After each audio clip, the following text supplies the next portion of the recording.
તો ગાંધીનગરથી હાલ મહત્વના સમાચાર સામે આવ્યા છે। ગાંધીનગરમાં ઇનોવેટર ઇમિગ્રેશન સર્વિસ ઉપર સીઆઈડીની કાર્યવાહી હાથ ધરવામાં આવે છે।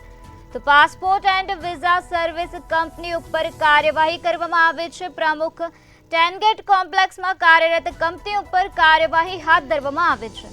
તો વિદેશ જવાની લાલચ આપીને આ કંપની છેતરપિંડી આચરતી હતી। બોગસ ડોક્યુમેન્ટના આધારે વિઝા આપવાનું હાલ કૌભાંડ બહાર આવ્યું છે, જેમાં ગાંધીનગર, અમદાવાદ, વડોદરામાં સીઆઈડી ક્રાઇમે 17 જગ્યાએ દરોડા પાડ્યા છે। તો 3 શહેરના અનેક વિઝા કન્સલ્ટન્ટ સીબીઆઈની ઝપેટે ચડ્યા છે। બોગસ વિઝામાં પકડાયા બાદ સીઆઈડી ક્રાઇમ દ્વારા મોટું ઓપરેશન હાથ ધરવામાં આવ્યું છે।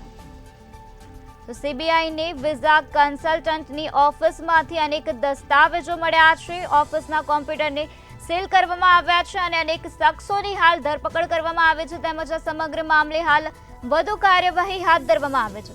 તો સીઆઈડીને વિઝા કન્સલ્ટન્ટની ઓફિસમાંથી અનેક પુરાવાઓ મળી આવ્યા છે। ગાંધીનગરથી આ સમાચાર સામે આવ્યા છે, જેમાં ઇનોવેટર ઇમિગ્રેશન સર્વિસ ઉપર સીઆઈડીની કાર્યવાહી હાથ ધરવામાં આવે છે। તો 3 શહેરના અનેક વિઝા કન્સલ્ટન્ટ સીઆઈડીની ઝપેટમાં આવ્યા છે। તો 3 શહેરના અનેક વિઝા કન્સલ્ટન્ટ સીબીઆઈની ઝપેટે ચડ્યા છે। બોગસ વિઝામાં પકડાયા બાદ સીઆઈડી ક્રાઇમ દ્વારા મોટું ઓપરેશન હાથ ધરવામાં આવ્યું છે।